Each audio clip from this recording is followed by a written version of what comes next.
Everybody except for the MAGA voters explicitly understands that Taco Tits and his cabal of beta males cheat. They cheat on everything. They never want to win on their own merit. And so Taco Tits has this huge bench that he can lean into to pluck a beta male to do diabolical shit against our democracy. So he immediately calls Governor Abbott of Texas, who is a complete sycophant, beta male, hypocrite Christian of the highest order. That incredible commentary came from Jennifer Welch of the I've Had It podcast, and I think that she is one of the few individuals leading the way in roasting the ever-loving shit out of Donald Trump and his pathetic supporters. And aside from South Park and the way that they've ruthlessly torn into Trump and his cronies like Kristi Noem, I don't think anybody does it better. And what you can tell from this hilariously scathing commentary that's becoming increasingly more common is that the fuck your feelings crowd gets all up in their feelings the second you give them a taste of their own medicine by bullying them back.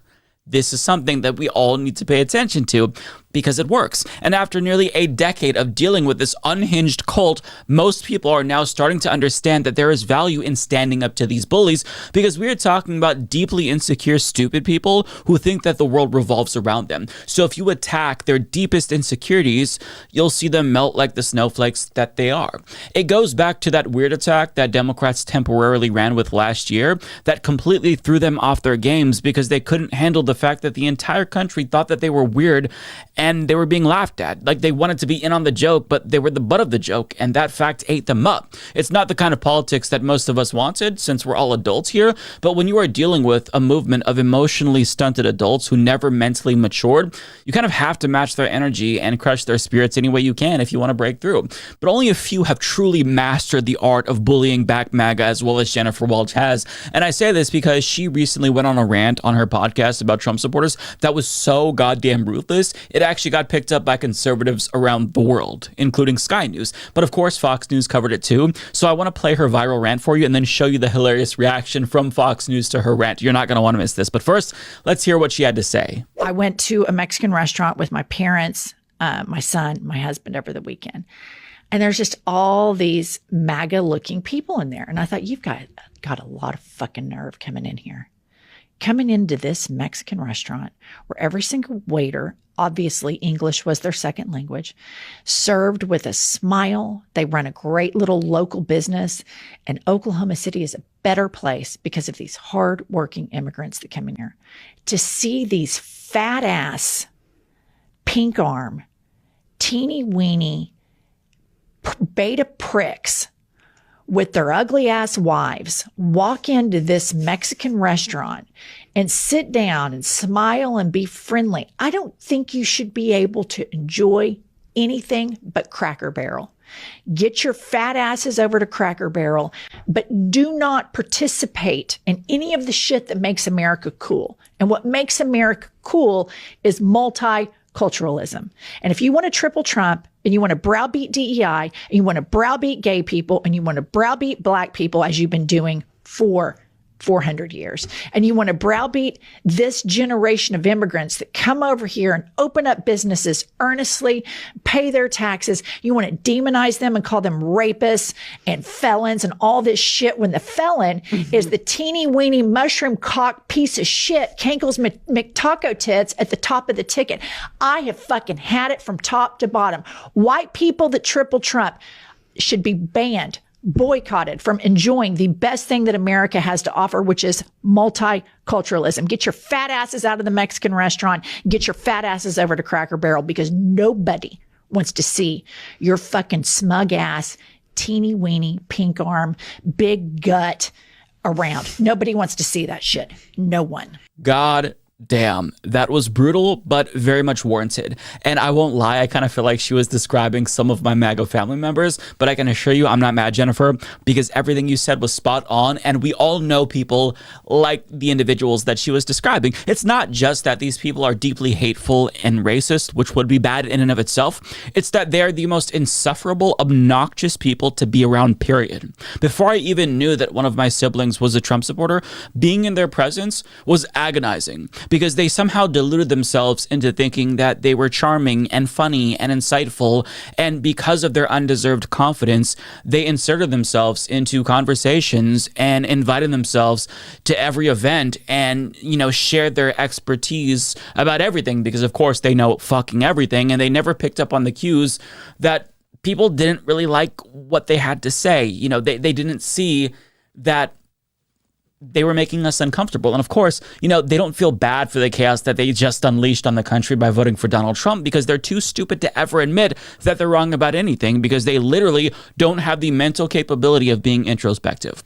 So that's how they kind of go on with their lives, eating at Mexican restaurants and trying to socialize with their queer family members as if they didn't just vote to fuck them over, because to them, they are the center of the universe. And they simply don't think about the way that their actions affect other people, because they're fundamentally selfish people. They only think about themselves exclusively, because all that they want is attention, and they will do and say whatever they can to get our attention. But since they're too stupid and too cringe to get our attention by just being normal people, they put on their clown noses and do their best to get us to notice them by annoying us or nagging us to death. For example, this large pro-Trump Twitter account shared an AI image of Sydney Sweeney as Snow White, claiming that liberal women are losing their minds over this clip of Sydney Sweeney, which isn't true. Nobody gives a shit at all. But they kept on trying because Gunther Eagleman, a massive MAGA account on Twitter, claimed that this Sydney Sweeney ad was a liberal trigger. But when journalist Yashar Ali let him know that this ad came out back in June and nobody gave a shit, he simply responded with "cry more," which isn't a surprising response because, again, we are dealing with semi-literate baboon-brained dumb fucks who refuse to believe that nobody finds them interesting or entertaining. So much like Jennifer Welch, I fucking hate these people, and I'm tired of pretending like I don't. MAGA is a modern day Nazi movement for all intents and purposes, and these people are destroying this country. So we need to start treating them like the social pariahs that they are. Let them throw their tantrums, let them cry like the babies that they are, deny them the thing that they crave the most, which is our attention. That's not going to defeat them, but it will demoralize them, and we need the opposition to be as weak as possible if we ever want a chance to save this country from these fascist fuckwads. So Jennifer Welch expressed how I'm feeling to a T, and that's why I think it went so viral, not just because it triggered conservatives, because it resonated with everyone else who's been dealing with these motherfuckers. And it seemed like what she said hit a nerve in MAGA world because that rant came across the radar of, everyone from Fox News propagandists to Sky News. And as you're going to see from their commentary, they were visibly butthurt, but they're too stupid to come up with some sort of a clever response. So they just kind of mauled it on television. Take a look. Ohio has Cracker Barrels. We actually look forward to eating them. They're the best. The cheese in the middle of the table. Oh, God. Delectable. How about the peg game? Just the peg game alone. The peg game itself was Cracker Barrel is a another national winner. treasure. Yeah. And you know who knows that? Every ethnic group in this country. It is not a predominant white restaurant. It's black people, it's Latino people, Asian people, it's Muslim people. Everybody likes Cracker Barrel. Who doesn't want chicken and dumplings on the side of a highway? Okay, it's spiritual nourishment. And when she goes out and makes this other argument that MAGA voters shouldn't be anywhere near Mexican or Chinese restaurants. First of all, yes, Wardrobe wants me to stay out of Mexican and Chinese restaurants. I concede that, but it's not because of my politics. It's so lazy to make the assumption that only white people voted MAGA. There was a 44-point swing with Latinos to Trump, legal migrants. Obviously, his black male support was higher than any Republican since Gerald Ford. So what she's really saying is, I don't talk to anybody that's not in my elite circle. Right. Lazy. Kennedy, one last word from you. I love Honky Barrel. It is one of my favorite restaurants. Now, I looked at this woman, I was like, she looked like the nun out of Habit. Yeah. The horror movie. Yes. So this is such an offensive straw man, and it just goes to show you that the loudest people in Hollywood are also the dumbest. I think it's funny that she's making fun of conservatives for not being attractive. So much in there. Excuse me, ma'am. I couldn't hear you over Ma'am, the Botox you're injection. needed in hair and makeup. Can you speak up? Thank you, Canada. I love how her main point just went completely over their heads because, of course, it did. So let me reiterate her point in case any MAGA is watching, and I'll speak more slowly so they can understand it. Her point is that you degenerate, hateful pricks should stick to your own fucking culture since you voted for a fascist who's trying to eradicate the very people who make our multicultural society what it is. Stop being hypocrites, be consistent, And if you want to live in an all-white society, you shouldn't get to reap the benefits of diversity. Go enjoy your unseasoned chicken and mayonnaise sandwiches and stay the fuck away from the people that you voted to harm. That is her point. And I love how these idiots tried to attack Jennifer's looks by saying, yeah, well, you're unattractive. You've got Botox. And I'm sure that the guy who said that felt especially attacked because she described him in her rant. She talked about MAGA men with big guts, but all he could say was, oh, yeah, well, you have Botox. Got her. Nice try, you incestuous hog. Like, this is all that they could come up with. It's hilarious. But that wasn't the end of it because other Fox News snowflakes decided to weigh in and tell everyone how offended they were as well. And of course, it was exactly like we just watched, but like they worded it differently, basically. Get your fat over to Cracker Barrel. She seems pleasant, very enjoyable. Right. Right. It makes me. I'd like to work for her. That's why I never watch Bravo. But I mean, okay. Wrap our head around that because you want to have this country all equal. I don't care what color skin you. Everybody's equal. No special advantages for anybody. That means you can't go to get Chinese food. I mean, I've never heard of this. I know. I actually like Cracker Barrel. I love it. I would recommend the grandma's breakfast. But she just categorized that as only Republicans go to Cracker Barrel. I like it with an extra side of eggs to go with it. Sometimes the egg is not. I don't think she wants you to go to Cracker Barrel. Well, no, she was really directing this toward. She wants him only to go to Cracker Barrel. If he voted for Trump, that's the only restaurant he can eat. No, but she was, and that's the point of this, is that she wasn't talking about the multicultural revolution that the president was able to build with black voters, especially black males, Asians, Latinos, and everything. She's talking about the white voters. Yeah. And she doesn't realize it is his appeal to the minorities that won him the election. Right. She's just targeting That's a good point. So does that mean if you are Mexican and you voted for Trump, you can't even eat in a Mexican restaurant? She's gonna kick them out of their own restaurants now? What about like a Houlihan's that has Mexican food on the menu? Can you go in there and then they gotta like try to excuse me? You cannot have the chili. You cannot have the chili. You can't have the guacamole. White boy. Right. Yeah. So this is going to be fantastic. She is very angry. Very angry. And I think that's the problem. I They got to get past the anger and start thinking logically. Yeah, I have a friend, and when she deals with this kind of thing, she just looks at him. She goes, "I'm going to pray for you," because it's just too angry. It's like, gosh, come on. Yeah.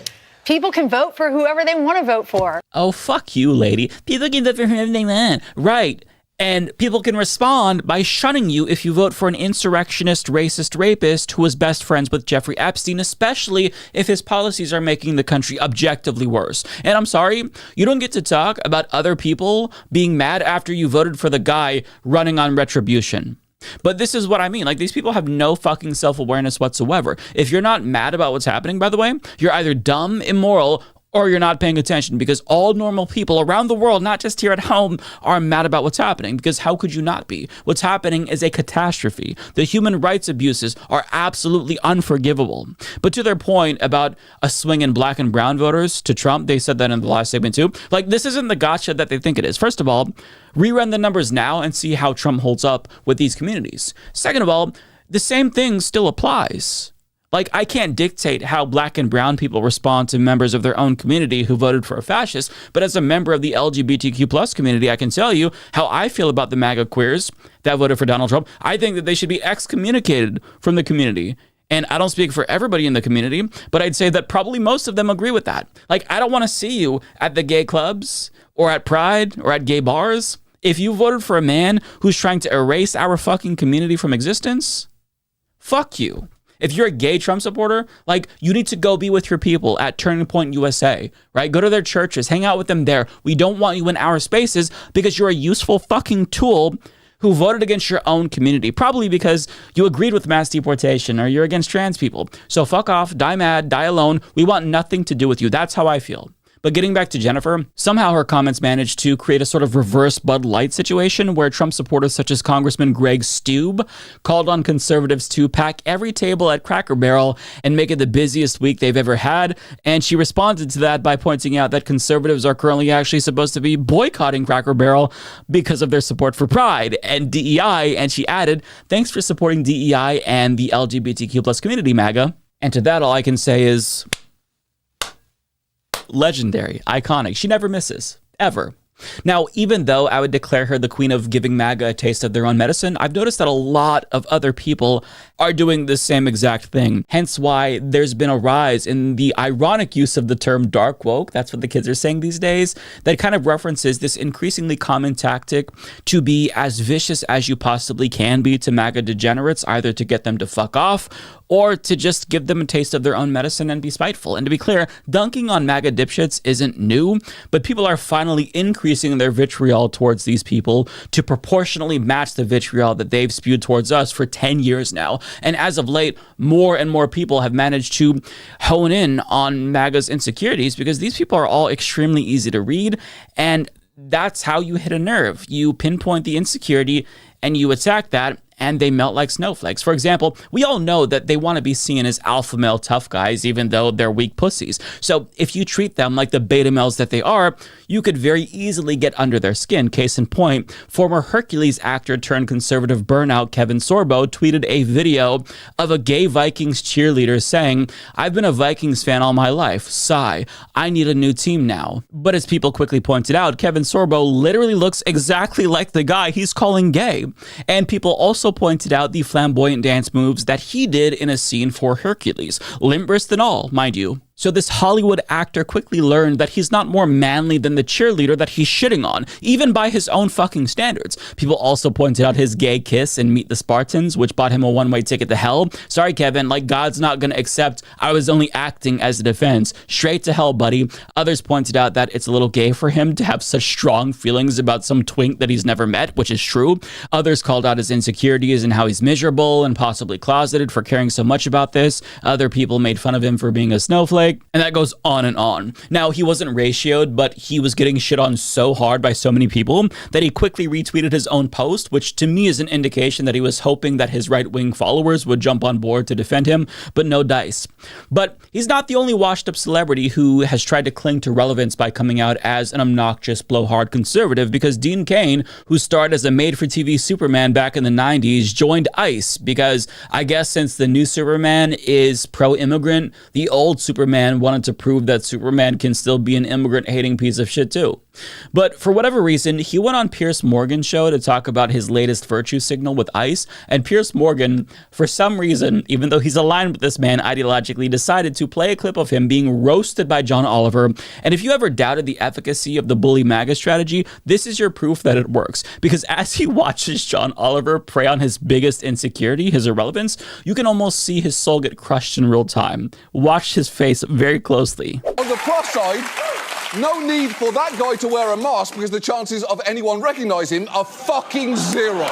You know, there's an old saying in Hollywood, if all you can get is Dean Cain, you are fucked. Now, I'm not saying that ICE isn't finding people. I'm just saying, when you are reduced to pinning a badge on the 59-year-old star of The Dog Who Saved Christmas, The Dog Who Saved Christmas Vacation, The Dog Who Saved the Holidays, The Dog Who Saved Halloween, The Dog Who Saved Easter, and The Dog Who Saved Summer, maybe you are in trouble. Your response, first of all, to John Oliver's attack. Why does John Oliver hate dogs? So I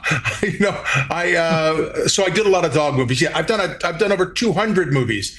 I've done tons of films and thousands of hours of television. John Oliver is making a point, I guess, that I'm 59 years old and I've joined ICE, but it has nothing to do with, go ahead and denigrate my career, which is weird. It's an odd thing to do. But what I'm doing is I'm standing up. I've got to say, that was absolutely amazing. And I rarely give Piers Morgan credit for anything because he doesn't deserve it. But Piers Morgan, good job, my friend. Showing a side-by-side of a guest's reaction and someone relentlessly shitting on them and then asking for their response right away. That is dirty, but it's a rare Pierce W, and he deserves credit for that. I'm sorry. Now, as you saw, Dean Cain had no idea how to respond, so he just tried to defend himself, which made him look even more pathetic, because if you starred in so many more movies than any of us thought, why haven't we heard of any of them? You're kind of proving John Oliver's point. But as you saw, John Oliver cut straight through to his core insecurity, and you could tell how badly it hurt him. And when you take into account the things that I've talked about in this video, you know, as well as South Park's ruthless attacks on Trump, Kristi Noem, and Charlie Kirk, followed by their responses to that, which is them either seething or coping. Like Charlie Kirk is pretending that he loves it and he's so honored by it. And either he's lying or he doesn't understand that they're shitting on him and he's too stupid to get that. But like, you can see in a nutshell, we've found MAGA's kryptonite in this video. You simply have to bully them back, be as vicious to them as they've been to you. Like, the only way to deal with the bully is to bully them back. You know, there's a mission in Mario 64, I'm dating myself, called Bully the Bully. You get a star for doing it. Well, same applies here. Bully the bully and you get a star in life, I guess. But when you give them a taste of their own medicine, they simply cannot take it. And I'll be honest, I don't want to stoop to their level and be a shitty person, but they've pushed the rest of us so fucking far that we can't help but punch back. We have to. It feels like we're obligated to do it at this point. And to be clear, I think a lot of people, myself included, tried to give them grace and be the bigger person in hopes that we can maybe bring some of them back to reality one day. But after this last election, it was clear to many of us that they're just too far gone. There's no coming back for so many of them, hence why the gloves came off. It's evident that some of these people simply cannot be rehabilitated, nor do we want them to come back to polite society if they refuse to atone. Like, if you've done so much damage and you want to be welcomed back to the family and, you know, repair the bridges you've burned, you can't just apologize. Like, you have to actually atone for your sins. You have to actively work to undo the damage that you caused if you ever want people to associate with you again. And again, these narcissists don't understand that. They can't understand how they hurt people they love. And I'm not going to pretend like being mean to MAGA is some grand strategy, because it's not at all. A lot of us are just really fucking pissed off and petty, and the only satisfaction we get from living in this dystopian hellscape that they created is knowing that we're able to at least dish back a fraction of the bullshit that these fascist fucking cunts served to us over the past 10 years. When you acting like a